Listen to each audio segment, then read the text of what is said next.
আল্লাহ নবীর সাহাবী নবীজির খেদমতে ডাকে, নবীজির জন্য মোজা বানায়া দেয়। নবীজির দরবার থেকে উঠে নিজের বাড়ির দিকে রওনা হয়েছে। আল্লাহ নবীর সাহাবী রাস্তায় গিয়ে দেখে এক মহিলা পুকুরের মধ্যে গোসল করতেছে। মহিলারা মাথা থেকে পায়ের কান পর্যন্ত সমস্ত অঙ্গ ঢেকে রাখা ফরজ। এটা কার বিধান? আরো জোরে, কার বিধান? আল্লাহর বিধান। কিন্তু মহিলারা যখন গোসল করে কিছু হইলেও তো খালি হয়ে যায়। আল্লাহ নবীর সাহাবী যেই মাত্র ওই মহিলার দিকে নজর গিয়েছে, সঙ্গে সঙ্গে দৃষ্টি ফেরত এনে এবার বলে, ওগো আল্লাহ, তোমার নবী বলেছেন চোখে দেখা মানে চোখের জিনা। আমি তো জিনা করে ফেলেছি, আমি বড় মহা অন্যায় করে ফেলেছি। প্রভু তুমি আমাকে মাফ করে দাও। সঙ্গে সঙ্গে বাড়িতে না গিয়া পাহাড়ের দিকে দৌড়ায় আর কয়, আল্লাহ আমি গুনাহগার, তোমার নাম গফফার। আল্লাহ আমি গুনাহ করেছি, তুমি আমাকে ক্ষমা করে দাও। ওই সাহাবী বাড়ির দিকে না যাইয়া পাহাড়ের মধ্যে চলে গেছে। এভাবে একদিন, 2 দিন নয়, 3 দিন নয়, 40 দিন হয়ে গেছে বাড়িতে যায় না, কোনো খাবার গ্রহণ করে না। পাহাড়ের মধ্যে সিজদা দিয়া কাউড়িয়া কই, আল্লাহ তাকায়া দেখো জঙ্গলের হিংস্র প্রাণীরা ঘুমায়, কিন্তু তোমার এই গুনাহ তোমার জাহান্নামের ভয়ে ঘুমায় না। সুবহানাল্লাহ। প্রভু গাছের পশু পাখি গুলা ঘুমায় গেছে, কিন্তু তোমার এই নাদান গুনাহগার বান্দা ঘুমায় না। তুমি যদি আমাকে ক্ষমা করো, আমি আর বাড়িতে যাব না। এমন করে করে 1 দিন, 2 দিন, 3 দিন নয়, 40 দিন হয়ে গেছে, বাড়িতে যাই না। সিজদা দিয়া পাহাড়ের মধ্যে কামড়ে নির্জনে। এমনি আল্লাহ রাব্বুল আলামিন ফেরেশতা পাঠিয়ে দিলেন আল্লাহর নবীর কাছে। নবী গো, ওই পাহাড়ের মধ্যে দেখেন লোক পাঠান, আপনার একজন সাহাবী, আমি মহান আল্লাহ জাহান্নামের আগুনের ভয়ে সে সিজদা দিয়া অবিরত আমার আল্লাহর কুদরতি ভয়ে সিজদা দিয়া পাহাড়ের মধ্যে কামনা করে। আল্লাহর রাসূলের কাছে জিবরাইল আলাইহিস সালাম আয়েশা বললেন, ওগো নবীজি, আপনি লোক পাঠায়া ওনাকে আনান। আল্লাহ রাসূল পাঠালেন হযরত ওমর এবং সালমান ফারসি রাদিয়াল্লাহু তাআলা আনহুমা। এই দুজন সাহাবী গেলেন পাহাড়ে, কে বলেন, আসো, কি গুনাহ করছো? সে বলে, আমি আমার চোখে বেগানা নারী দেখছি। বলে যে, তুমি আসো, আল্লাহর রাসূল আমাদেরকে পাঠাইছেন তুমি আল্লাহর রাসূলের কাছে যাওয়ার জন্য, মক্কায় আসো। সে বলে, না, আমি যাব না, আমার গুনাহ না মাফ হওয়া পর্যন্ত আমি যাব না। দুইজন সাহাবী তাকে ধরে আনছেন। আনার পরে আল্লাহর রাসূল নামাজ পড়াইতেছেন, আর সে পিছনে গিয়া নামাজের কাতারে দাঁড়াইছে। আল্লাহর রাসূলের নামাজ শেষ হয়েছে, আবার আল্লাহর রাসূল জিজ্ঞাসা করে যে, তুমি পাহাড়ের মধ্যে গেছিলা কেন? সে বলে, ইয়া রাসূলুল্লাহ, আমি আপনার দরবার থেকে উঠে যখন আমি আমার বাড়ির দিকে যাইতেছি, তখন দেখি এক বেগানা মহিলা সে গোসল করতেছে, তার দিকে আমার নজর চলে গেছে। এই যে অনিচ্ছাবশত নজর চলে গেছে, এই জন্য আমি কান্না করতেছি। আল্লাহ নবী বলেন, সাহাবী, পাহাড়ে আর যেতে হবে না, বাড়িতে যাও। বাড়িতে গিয়া তুমি নামাজ আদায় করো আর আল্লাহর কাছে দোয়া করো। আল্লাহ নবী তাকে দোয়া শিক্ষা দিয়ে দিলেন, রব্বানা আতিনা ফিদ দুনিয়া হাসানাতাও ওয়া ফিল আখিরাহ হাসানাতাও ওয়া কিনা আযাবান নার। আল্লাহু আকবার বলবেন না? শরম করে জোরে বলেন আল্লাহু আকবার। আল্লাহ নবী দোয়া শিক্ষা দিয়ে দিলেন, সাহাবী বাড়িতে যাও, পাহাড়ে যেতে হবে না, নামাজ পড়ো আর দোয়া পড়ো, আল্লাহর কাছে দোয়া করে পানাহ চাও। ওই সাহাবী বলে, নবীজি এই দোয়া কি আমার গুনার জন্য যথেষ্ট হবে?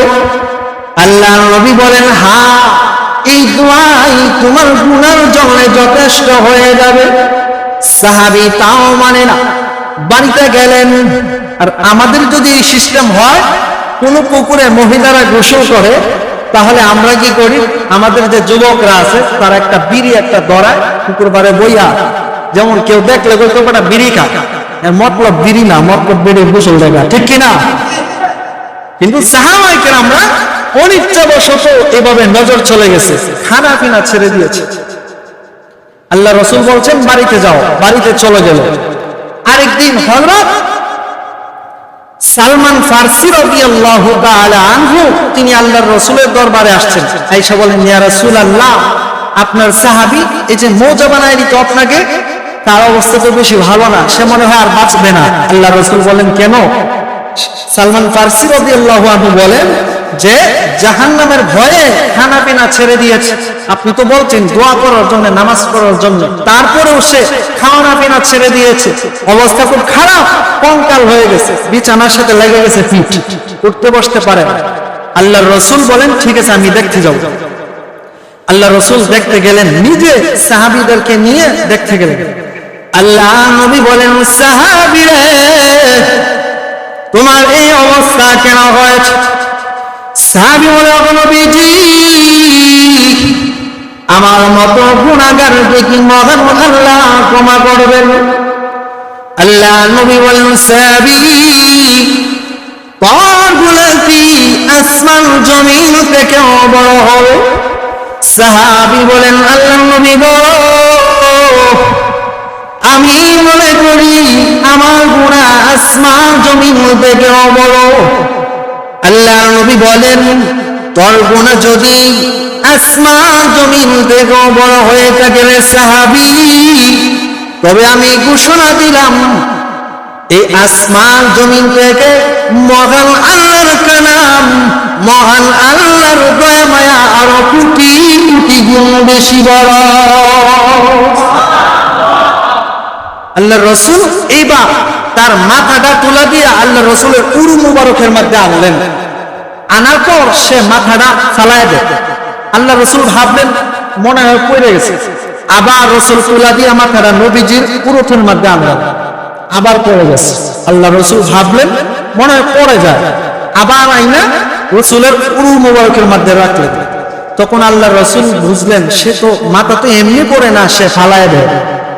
আর আল্লাহর রাসূলের উরু মুবারক তো আল্লাহর আরশে আযমের চাইতে বড়, আমি জোরে বলবো সুবহানাল্লাহ। এবার আল্লাহ নবী বলেন, সাহাবী আমি মায়া করে স্নেহ করে আদর করে তোর মাথাটা আমি আমার উরুর মধ্যে রাখি, কিন্তু তুই বারবার ফেলে দেস কেন? সাহাবী বলেন, আল্লাহর নবী গো, কয়জনের এমন ভাগ্য আছে, এমন কপাল কয়জনের আছে বিশ্ব নবীর উরু হবে তার বালিশ। সুবহানাল্লাহ। নবীজি কয়জনের এমন ভাগ্য আছে, কিন্তু আমি যে এটার যোগ্য নই। নবীজি যে চক্ষু দিয়া আমি গুনাহ করেছি, যে চেহারা দিয়া আমি গুনাহ করেছি, সেই চক্ষু তো আমার শরীরের মধ্যে, আমার বডির মধ্যে আছে। আর এই গুনাহযুক্ত বডি মাথা যদি আমি বিশ্ব নবীর উরুর মধ্যে রাখি, বিশ্ব নবীর এখানে রাখলে আমার বেয়াদবি হয়ে যাবে। এই জন্য আমি বারবার আমার মাথা ইচ্ছা করে ফেলে দিই। আল্লাহু আকবার। আল্লাহর নবী এইবার চোখের পানি ছেড়ে দিয়া কান্না করেন আর বলেন, সাহাবীরা বর্তমানে তোর শরীরের অবস্থাটা কি বর্ণনা দাও আমার কাছে। সাহাবী বলেন, নবীজি আমার মনে হয় আমার সমস্ত শরীরের মধ্যে পোকা কামড়াইতেছে, এমন অবস্থা আমার হয়েছে।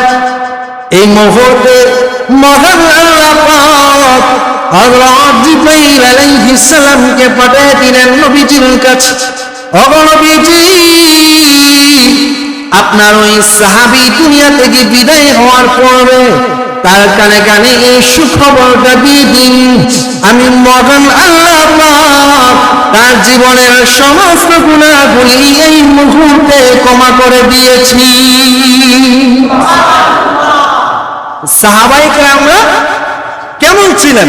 অল্প একটু গুনার জন্য, আর আমরা এটা কোনো গুনাই মনে করি না।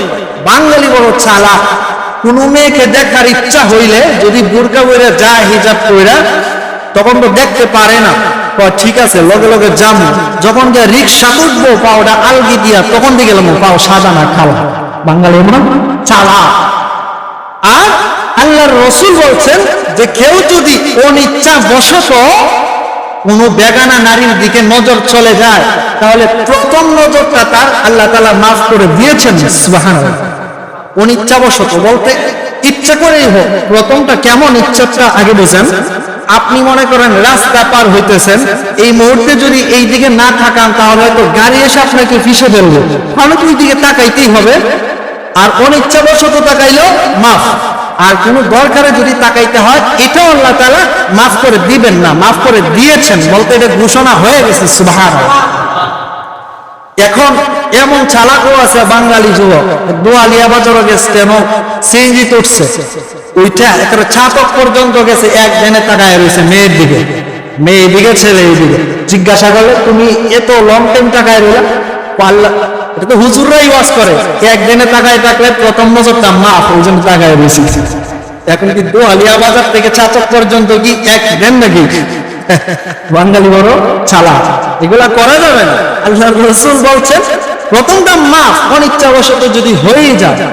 আবার এমনও তো মহিলা আছে যাদের দিকে তাকাইলে তার জীবনের সগীরা গুনাহগুলো মাফ হয়ে যায়। সুবহানাল্লাহ।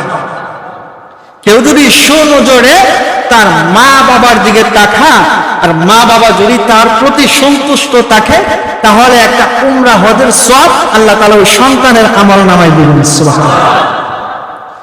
স্বামী স্ত্রী একজন আরেকজনের দিকে তাকাইয়া যদি মুস্কি হাসি দেয়, আল্লাহ নবী বলেন উম্মতেরা রে, মুস্কি হাসি দিতে দেরি স্বামী স্ত্রীর জিন্দেগি থেকে সগীরা গুনাহগুলো ঝরে পড়তে একটা সেকেন্ড দেরি হয় না। বউর দিকে তাকাইলে গুনাহ মাফ হয়, আবার নিজের বউ বন্ধু মানুষের গুনাহ, বুঝছেন নি? তাহলে কিছু কিছু মহিলা আছে তাদের দিকে তাকাইলে সব হয়, মা বাবার দিকে তাকাইলে সব, নিজেরা স্বামী স্ত্রী একে অপরের দিকে তাকাইলে সুনজরে খুশি হইয়া সব। ভালো আলেম যারা আছে, বিজ্ঞ আলেম, আল্লাহওয়ালা বুজুর্গ আলেম, তাদের চেহারার দিকে তাকাইলে সুনজরে, তাহলে আপনার সব হবে। এই জন্য সাহাবায়ে কেরামরা আল্লাহর রাসূলকে আয়েশা যখন ঘরে খাবার থাকতো না, তখন আল্লাহর রাসূলের চেহারার দিকে তারা তাকায় থাকতেন। সুবহানাল্লাহ। হযরত আবু বকর সিদ্দিক রাদিয়াল্লাহু তাআলা আনহু, ঘরে কোনো খাবার নাই, তিনি আল্লাহর রাসূলের দরবারে আয়েশা রাসূলের চেহারার দিকে তাকায় আছে। আল্লাহর নবী বলেন, আবু বকর এইভাবে কেন তাকায় আছে? এমনি আবু বকর বলে, নবীজি আমার ঘরে কোনো খাবার নাই, এই জন্য আমি বের হয়ে চলে এসেছি। আপনি বিশ্ব নবীর চেহারা দিয়ে তাকাইলে আমি আবু বকরের পেটের ক্ষুধা দূর হয়ে যায়। হযরত উমর দৌড়ে এসে নবীজির চেহারার দিকে তাকায় আছে। আল্লাহর নবী বলেন, ওমর রে এইভাবে কেন তাকায় আছো? ওমর রাদিয়াল্লাহু তাআলা আনহু বলে, নবীজি আমার ঘরে কোনো খাবার নাই, আর আমি যখন আপনার চেহারার দিকে তাকাইব আমি উমরের পেটের ক্ষুধা নিবারণ হয়ে যায়। নবীজি এবার ঘরে ঢুকেছেন, গিয়ে বলেন, ও আয়েশা ঘরে কোনো খাবার তৈরি হয়েছে কিনা। এবার আয়েশা রাদিয়াল্লাহু তাআলা বলে, নবীজি পানি ছাড়া আজকে আর কোন খাবার তৈরি করতে পারি না। এমনি আল্লাহর নবী বাহিরে গিয়া বলে, ও আবু বকর, ও ওমর, তোমাদেরকে কোনো খাবার দিব? আমার কাছে কোনো খাবার নেই। আয়েশার কাছে জিজ্ঞাসা করার পরে শুনি, আমার ঘরে পানি ছাড়া আজকে আর কোনো খাবার নাই। আল্লাহ রসুলের পরেও খাবার নাই। তাহলে কেমন তিন ব্যক্তি যাকে সৃষ্টি না করলে তামাম পৃথিবী তামাম জাহান সৃষ্টি হইতো না? মুহাম্মাদুর রাসূলুল্লাহ সাল্লাল্লাহু আলাইহি ওয়াসাল্লাম। আরেকজন হলেন ইসলামের প্রথম খলিফা হযরত আবু বকর সিদ্দিক রাদিয়াল্লাহু তাআলা আনহু। আরেকজন হলেন ইসলামের দ্বিতীয় খলিফা হযরত ওমর রাদিয়াল্লাহু তাআলা আনহু। তিন ব্যক্তি ক্ষুধার্ত। তারা দুজন আসছে নবীজির চেহারার দিকে তাকাইলে তাদের পেটের ক্ষুধা নিবারণ হয়ে যায়। তো বলতেছিলাম ভাইয়ের আমার, কেউ যদি চোখের হেফাজত করতে পারে, চোখের নজরের হেফাজত করতে পারে, সে অনেক গুনাহ থেকে বেঁচে যায়, অনেক গুনাহ থেকে বেঁচে যায়। এই পরকীয়া যা যা হয়, যে দর্শন যা হয়, কেন হয়? চোখের জন্য। কিসের জন্য হয়? চোখের জন্য হয়।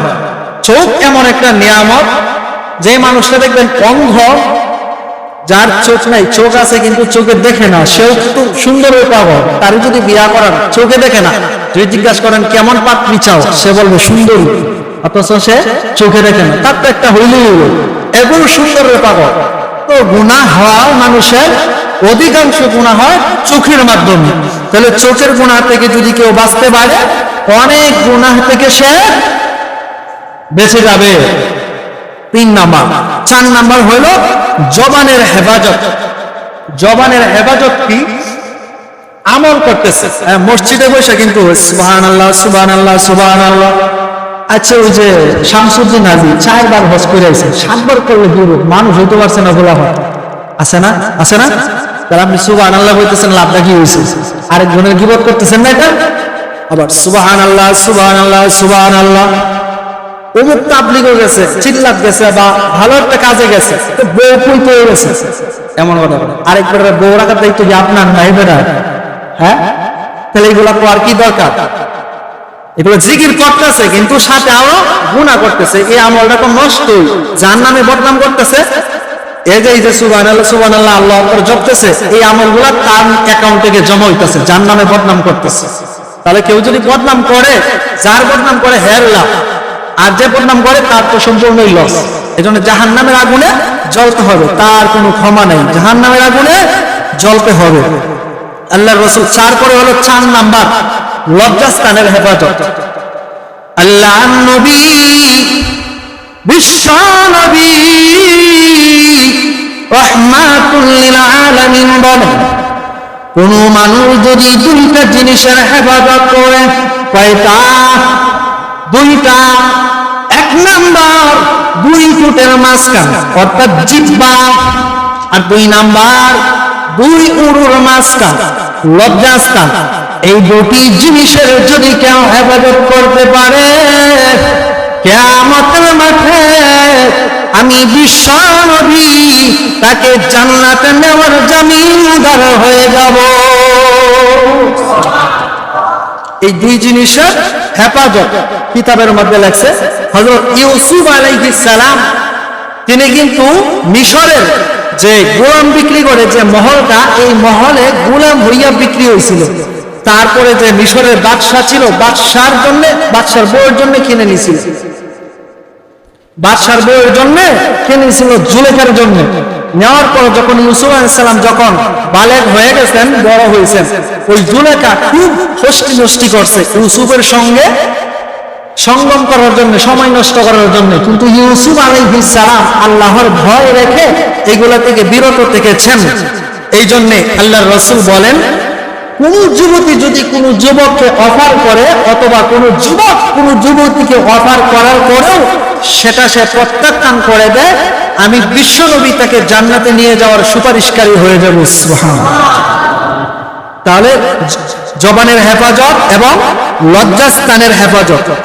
তারপরে হইল ওয়াদা পূরণ করুন। এটা কয় নাম্বার? 6 নাম্বার হচ্ছে ওয়াদা পূরণ করা। ওয়াদার মধ্যে দেখেন সবাই কিন্তু পর খেলাপি করে, একবারে রাষ্ট্রপ্রধান থেকে নিয়ে শুরু করে একদম মেম্বার পর্যন্ত তারা ওয়াদা দিয়ে ওয়াদা ঠিক রাখে না। বলে একটা করে আরেকটা, বলে একটা করে আরেকটা। আর জনগণ মারাত্মক, এরা বলে হুজুর আমরা চেয়ারম্যানে গম খাইয়া লাইছি, আমরা মেম্বারে গম বিক্রি করে দিছি। তো হুজুরও কয় ঠিক আছে ভালো করছে, হুজুর আপনি তারে সমর্থন করেন, গম খাইয়া লাইছে আবার কোন ভালো করছে। তাহলে তুমি বুকো হাত দিয়া খো, এবারে ভোট দিয়েছিলাম 1 কাপ চাও আমি খাইছি না। পরে কয় হুজুর 40 কাপ খাইছি। কয় কাপ? 40 কাপ খাইছি। একটা বিস্কুট আর 1 কাপ চা হইলেই তুমি বিক্রি হয়ে যাও। সকালে 1 মেম্বার, বিকালে আরেক মেম্বার, যে সমুদ্রে আসে ওয়ার্ক করার জন্য তার কাছেই বিক্রি হয়ে যাও। তাহলে একটা সাধারণ একটা মেম্বার হইলে যদি 5 লক্ষ টাকা তোমরা খরচ করাও, এবারে তো গম বেচে বুঝি তুলবো, জোরে কোন ঠিক কিনা? আগে জনগণ ঠিক হইতে হইব, আগে জনগণ ঠিক হইতে হইবে। আমরা জনগণও যেমন, আমরা প্রশাসন ওই রকম, প্রশাসন চেয়ারম্যান মেম্বার এমপি মন্ত্রী যা আছে আমরা যেমন তারা বলবো। আগে যদি আমরা ঠিক হই, আমরা যদি না খাই, যাকে যোগ্য মনে হয় তাকে যদি আমরা ভোট দেই, তাহলে কি আর এই অপশন গুলো আছে? নাই না, আমরাই থাকে হয়ে গেছে খায়ালি। হ্যাঁ রাখো আমরা 5 লাখ জমিন বিক্রি করাইছ, এই টাকাটা তুই লেলো, তারপরে গম দিই আর সিধা দিই, ঠিক কিনা? এই গেল ওয়াদা পূরণ। ওয়াদা কারোর সাথে দিলে ওয়াদা ভঙ্গ করা যাবে না, ওয়াদা পূরণ করতে হবে।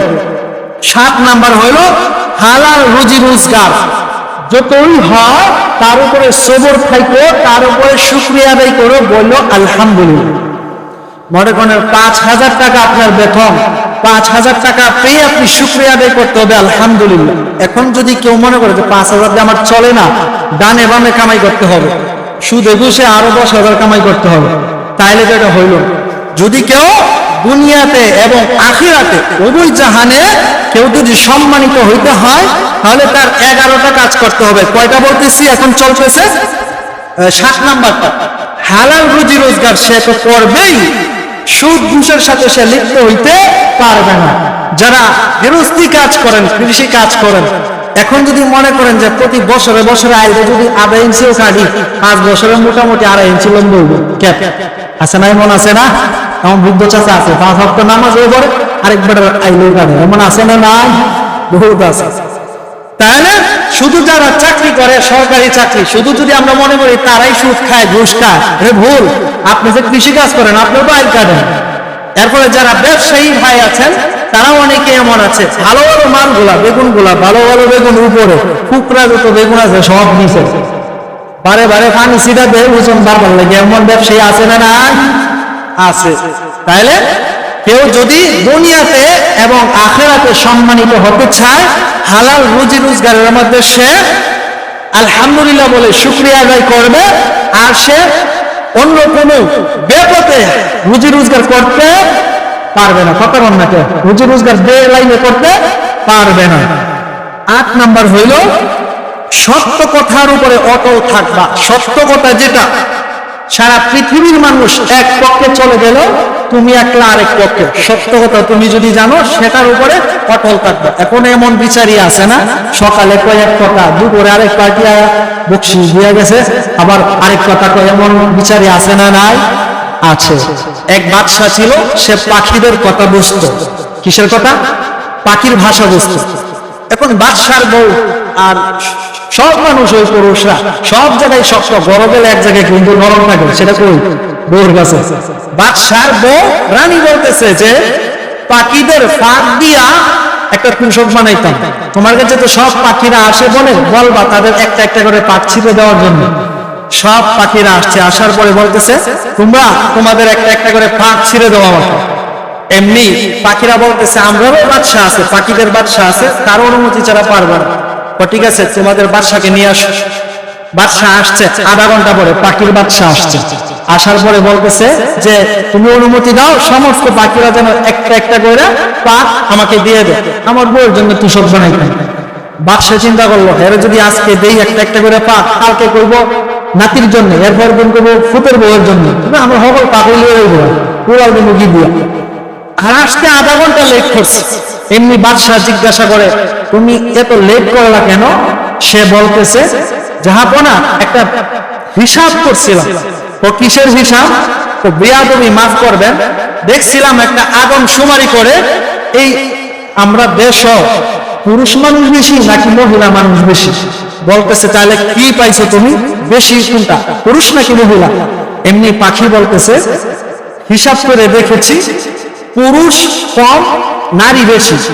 পুরুষ হইল 4 আনা আর নারী হইল 16 আনা 12 আনা। এখন এই মানুষের বাদশা যে, সে বলতেছে এটা কেমনে? সে বলতেছে, যারা পুরুষ হইয়াও নারীর কথা মতো চলে তাদেরকে আমি নারীর খাতাতে হিসাব করে লাগছি। বলতেছে, তাইলে লাগতো না, আমার বেডি বানায় লাইছস, পাক লাগতো না, জাগি গেছে গা। এরপরের দিন, এখন বউর কাছে যাওয়ার পরে যখন এই ঘটনা বললো, বউ বলে যে একটা পাখি তোমার বেডি বলছে, তুমি কি লেগে বেডি হয়ে যাবা? পাক আনিয়ে তো লাগবোই আমার ভাব। এরপরের দিন আবার বাদশাহ পাখিদেরকে ডাকলো, আধা ঘন্টা পরে আসছে। আসার পরে জিজ্ঞাসা করে, আজকে তোমার লেট কেন? সে বলতেছে, যাবো না, বিয়াদবি মাফ করবেন, আজকে একটা হিসাব করছিলাম, লেট হয়ে গেছে, হিসাব মিলাইতে। ও হিসাব করছো কি? আমি হিসাব করলাম এই আমরা দেশের মধ্যে যতগুলা মানুষ আছে এরা মুখ উপরে কয়টা নিচে বলে। পরে তাইলে আমি কোনটার মধ্যে আছি? বিয়াদবি মাফ করবেন, আপনার টমি হেডের মধ্যে ঘুরে গেছে। কয় কেমনে? যারা সকালে কয় এক কথা, বিকালে কয় আর এক কথা, এর মুখ আর মুখ না নিচের যাতে আমি হিসাব করে বলেছি, বুঝছেন? তাই না? যারা কথা দিয়া কথা রাখে না, এরা মুখ আর নিচের মুখ সমান। কি সমান? এক এক সময় এক এক কথা বলে। এগুলো 8 নাম্বার। 9 নাম্বার হলো মেহমানের কদর করো, মেহমানের ইজ্জত করো। এখন যদি বেআই আসে বিয়ের বাড়িতে, দেখবেন বিয়ের চেহারা কিন্তু মলিন বেজার হয়ে থাকে, বাজার করে না। আর কি কয়, বিয়াই আপনি অনেকদিন ধরে আন না, আজকে আইসেন, আরেকদিন আলি কিন্তু আর ছাড়তাম না, এর মানে আজকে যাইনি। আর বিয়াইও বড় সাংঘাতিক। তো বিয়াই আজকে আমি নাই, দাওয়াত টাকা তুললে আপনার বিয়াই না করতেছে, যাও গাড়ি গোসকাল কদিন বেড়াই, আমিও গাড়ি গোসকাল লই গেছি, ঠিক কিনা? অথচ মেহমানের ইজ্জত করা সমস্ত নবীদের সুন্নাত, সমস্ত নবীদের। হযরত ইব্রাহিম পয়গম্বর মেহমান ছাড়া তিনি খাবার খায় না। একবার, একদিন, 2 দিন, 3 দিন হয়ে গেল কোনো মেহমান নাই, তিনিও খাবার খায় না। রাস্তায় গিয়ে দাঁড়ায় থাকে। আল্লাহ রাব্বুল আলামিন বলেন, জিবরাইল 12 জন ফেরেশতা নিয়ে যাবা কওমে লূতকে ধ্বংস করার জন্য। তো আমার ইব্রাহিম নবীর বাড়ি হয়ে যায়, তোমাদেরকে মেহমান মনে করে কিছু খাবারের আয়োজন করবে, আমার ইব্রাহিম নবীরে খাওয়াইয়া তারপরে তোমরা যাইও। ইব্রাহিম নবী এই মেহমান 12 জন ফেরেশতা দেখে খাবারের আয়োজন করছে। এখন ইব্রাহিম নবী 3 দিনের ক্ষুধার্ত, তিনি খাইতেছে, কিন্তু ফেরেশতারা তো আর খায় না, ফেরেশতারা কোনো কিছু খাবার খায় না, কারণ উনি নিজের খাওয়ানোর ইয়াতে এদের দিকে আর খেয়াল নাই, ফেরেশতার দিকে। পর্দার আড়াল থেকে ইব্রাহিম নবীর স্ত্রী হযরত সারা, তিনি বলেন, স্বামী হে, আপনি খাচ্ছেন, মেহমান কেন খায় না জিজ্ঞাসা করেন। এমনি ইব্রাহিম নবী বলে, জাল বেশি হয়ে গেছে গা, না লবণ বেশি হয়েছে, খান না কেন? এমনি জিবরাইল আলাইহিস সালাম বলেন, ওগো আল্লাহর পয়গম্বর, আমরা আল্লাহর রহমতের ফেরেশতা, সুবহানাল্লাহ, আমরা খাই না, আপনাকে খাওয়ানোর জন্য আমাদেরকে আল্লাহ তাআলা মেহমানের সুরতে পাঠাইছেন, সুবহানাল্লাহ। তাহলে মেহমানের কি করতে হবে? ইজ্জত করতে হবে, কদর করতে হবে। মেহমান যদি কারো বাড়িতে আসে, সে তার রিজিক নিয়েই আসে, আপনার রিজিক সে খায় না, এটা তার কপাল লেখা ছিল, সে তার রিজিক নিয়ে তারপরে আসে, এই জন্য এরকম করা যাবে। তারপরে হলো প্রতিবেশীর সঙ্গে ভালো আচরণ করা। অনেকেই এমন আছে, নিজে খায় ভালো মন্দ দেখুর দিয়ে, আরেকজনের উঠানো দিয়ে দেখুর দেয়, এমন আছে না নাই? আল্লাহ নবী বলেন, উম্মতেরা রে, তুমি যেমন ভালো মন্দ খাও, অন্তত তুমি দিতে পারো, আর না দিতে পারো তাকে গিয়ে একবার জিজ্ঞাসা করো, কেমন আছো ভাই, ভালো আছো নি? এতটুকু যদি জিজ্ঞাসা করো, তার মনের মধ্যে একটা তৃপ্তি পাইব, ঠিক কিনা? তখন খাইলেন, ফেরে দেখায় দেখায়, আবার কথাও কর না, তাইলে হ্যাঁ যদি একটা বদুয়া দেয় এটা আল্লাহ দরবারে গিয়ে লাগবে, কারণ হ্যাঁ প্রতিবেশী, তার হক আছে। এরপরে হলো অযথাই কথা বলো না। 11 নাম্বার হচ্ছে অযথাই কি করা যাবে না, কথা বলা যাবে না। আমরা তো কোনো কাজ কাম নাই, যদি জিকির আজকার শুরু করি লা ইলাহা ইল্লাল্লাহ লা ইলাহা ইল্লাল্লাহ, মুখ দিয়ে কোনো কথাই পারে না, বোতা লাগবে বোতা, সবাই কয় এক হয় না, মনে খুবই বোতা। কিন্তু হযরত ইমাম সিপাওয়াই রাহিমাহুল্লাহ উনি আল্লাহর জিকির করতেন বেশি বেশি, আল্লাহর নাম নিয়ে জপতেন বেশি বেশি। ওনার ইন্তেকালের পরে ওনার খাদেম ওনাকে স্বপ্নে দেখছেন। খাদেম জিজ্ঞাসা করে, ও ইমাম সিপাওয়াই, কবরের জগতে মহান আল্লাহ আপনার সাথে কেমন আচরণ করেছেন? এমনি ইমাম সিপাওয়াই বলেন, ও খাদেম, আমি জীবনে যত আমল করেছি কোনো কিছুই কাজে আসে না, কিন্তু আমি কবরে আসার পরে কে যেন আমার কানে কানে বলে দিয়েছে, ও ইমাম সিপাওয়াই, তুমি মহান আল্লাহর নামের ইজ্জত দিয়েছ, আল্লাহ নামের জিকির বেশি বেশি করেছ, এই জন্য মহান আল্লাহ পাক এই মুহূর্তে তোমার জীবনের সমস্ত অপরাধ ক্ষমা করে দিয়ে তোমাকে জান্নাতের ফয়সালা করে দিয়েছে। আমরা জিকির করব তো বেশি বেশি ইনশাআল্লাহ, যত বেশি জিকির করব তত বেশি পাল পরিষ্কার হবে। কি হবে? পাল বেশি পরিষ্কার হবে। তাহলে 1 নাম্বার কি বলছিলাম, লা তুশরিক বিল্লাহ, আল্লাহর সাথে শিরিক করা যাবে না। এখন যদি কারো মা বাবা বলে, মা বাবা মুসলমান, মা বাবার আল্লাহর পরে মা বাবার কথা মানা ফরজ, আল্লাহর পরে কার কথা মানতে হবে? মা বাবার কথা মানতে হবে। এখন কারো মা বাবা যদি বলে যে শিরিক করো, মূর্তির পায়ে সিজদা করো, তাহলে কি করা যাবে? এগুলা কি করা যাবে? করা যাবে না। নবীজির সাহাবী সাদ ইবনে আবি ওয়াক্কাস রাদিয়াল্লাহু তাআলা আনহু নবীজির দরবারে আসা যাওয়া করেন। উনি মুসলমান হয়েছে কিন্তু তার মা মুসলমান হয় নাই। মা বলে, সাদ রে, তুমি নাকি মুহাম্মদের দরবারে আসা যাওয়া করো?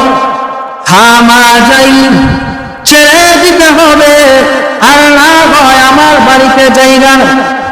এবার সাদ ডাক দিয়ে আমার মা,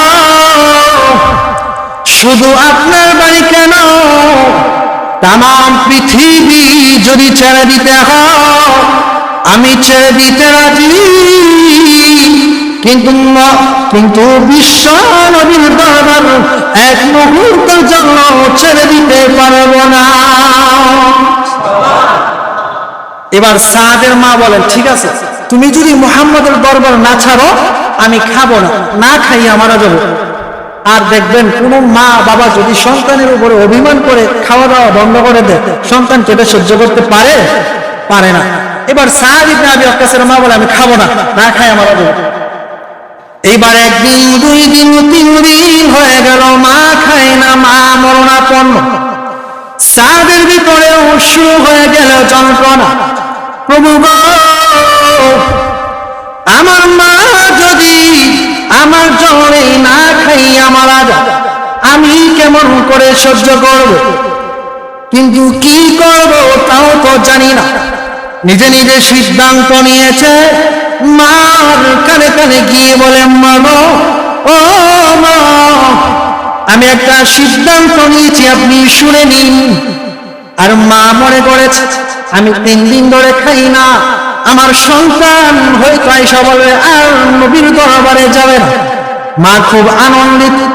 এবার সাদ ইবনে আবি ওয়াক্কাস মার কানে কানে গিয়ে বলে, মা গো, ও মা, আমি বিশ্ব নবীর দরবার না ছাড়ার কারণে আপনি যদি না খাইয়া মারা যান, আর সিস্টেম যদি এমন হয় গো মা, আপনাকে আবারও আল্লাহ দুনিয়াতে পাঠায়, আবারও না খাইয়া মরেন, আবারও পাঠায়, আবারও না খাইয়া মরেন, এইভাবে যদি 100 বার মরণ হয় গো, আল্লাহর কসম করে বলি বাবা, এক মুহূর্তের জন্য আমি বিশ্ব নবীর দরবার ছাড়তে পারবো না। এবার মা বলে, তোমরা কে কোথায় আছো? আমি তো আর মরে লাভ নাই, সে যেহেতু দরবার ওই ছাড়বো না, আমি মরে হতে লাভ আছে, খাওয়ান দেবো খেয়াল। এবার মা খানা শুরু করছে। এবার সাদ ইবনে আবি ওয়াক্কাস রাদিয়াল্লাহু তাআলা আনহু বিশ্বনবীর দরবারে গেলেন। যাওয়ার সঙ্গে সঙ্গে আল্লাহর রাসূলের কাছে আয়াত নাযিল হয়ে গেছে, সুবহানাল্লাহ। এবার নবীজি দেখে দেখে বলেন, সাদ রে, সাহাবীরা আমার দরবারে আয়েশা বলে, ফেদাকা আবি ওয়া উম্মি, ও নবীজি আমার মা বাপ আপনার জন্য কুরবানি হোক। ও সাদ, আর আজকে আমি বিশ্ব নবী উল্টা বলতে চাই, ফেদাকা আবি ওয়া উম্মি, তোর মতো সাহাবীর জন্য আমি মুহাম্মদের মা বাপ কুরবানি হয়ে যায়। তাহলে মা বাবা যদি আল্লাহর বিরুদ্ধে যায়, ইসলামের বিরুদ্ধে যায়, নবীর বিরুদ্ধে যায়, সেগুলো মানা যাবে? আরেকটু জোরে মানা যাবে না। আল্লাহ তাআলা যেগুলো আমরা আলোচনা করলাম সকল কিছু আমল করবার মতো তৌফিক দান করুন। সকলে বলি আমিন। ওয়া আখিরু দাওয়ানা আলহামদুলিল্লাহ।